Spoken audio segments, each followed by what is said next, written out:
ஒரு அதிசய செய்திகள்னு ஒரு புஸ்தகத்தில் சில விஷயங்கள் போட்டிருந்தாங்க. அப்படி என்னடா அதிசய செய்தி போட்டிருக்காங்க அப்படின்னு சொல்லி அதை நான் படித்தேன்.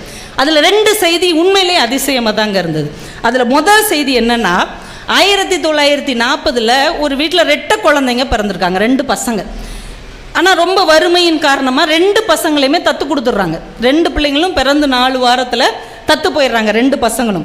கிட்டத்தட்ட 1979 39 வருடம் கழித்து அவங்க மீண்டும் சந்திக்கிறாங்க, 2 அண்ணன் தம்பியும்.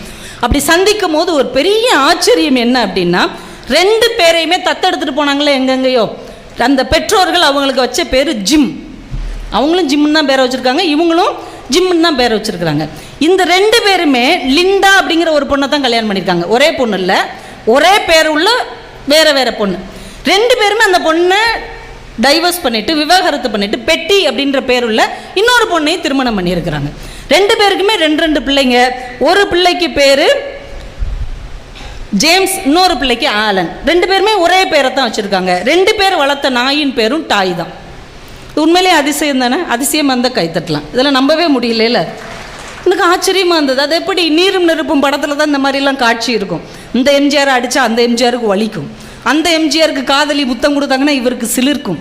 இதெல்லாம் நம்ப முடிகிற மாதிரியா இருக்குது அப்படின்னு நமக்கு ஆச்சரியமாக இருந்தால் கூட, ஆனால் உலகத்தின் ஏதோ ஒரு மூலையில் பிரிந்து போன 2 சகோதரர்களுடைய வாழ்க்கை கிட்டத்தட்ட ஒரே மாதிரி இருக்குது. 2 பேருமே பாதுகாப்பு துறையில் தான் வேலை பார்த்துருக்குறாங்க, தச்சு வேலையில் ஆர்வம் உள்ளவர்களாக இருந்திருக்கிறார்கள். ரொம்ப ஆச்சரியமாக இருந்தது.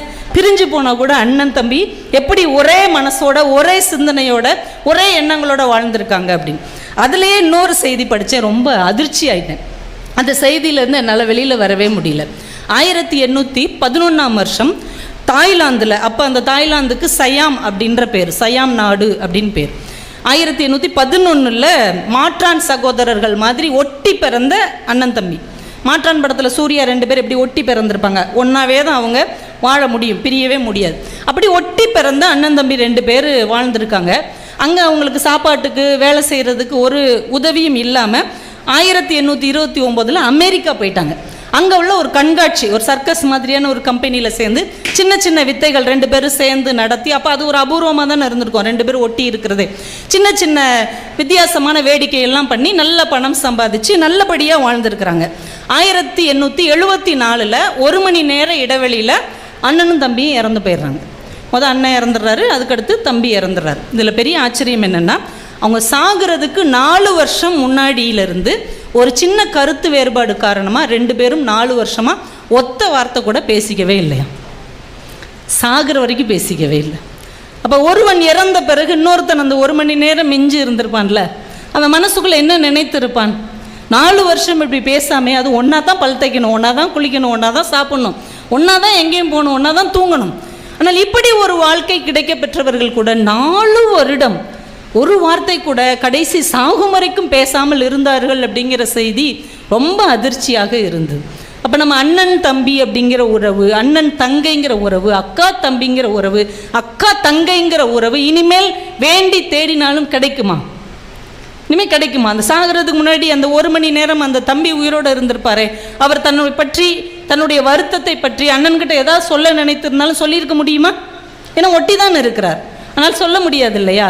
அதை கேட்கும்போது நமக்கு ஆச்சரியமாக இருக்கிறது. இன்றைக்கி நம்ம தமிழ்நாட்டிலையும் பண்பாடை, கலாச்சாரத்தை வளர்த்த நம் குடும்பங்களிலும் நிறைய பேர் அண்ணன் தம்பி, அண்ணன் தங்கையோட சேராமல் ஒரு சின்ன சொத்து விஷயத்துக்கு, ஒரு நகை விஷயத்துக்கு, ஒரு வார்த்தைக்காக கோவித்து கொண்டு பேசாமல் இருக்கிற குடும்பங்கள் நிறைய பேர் இருக்கிறோமா இல்லையா? இருந்தால் நீங்கள் கைத்தட்டுங்க. இதை கைதட்டி பாராட்டுற விஷயமா நீங்கள் நினைக்கலாம்.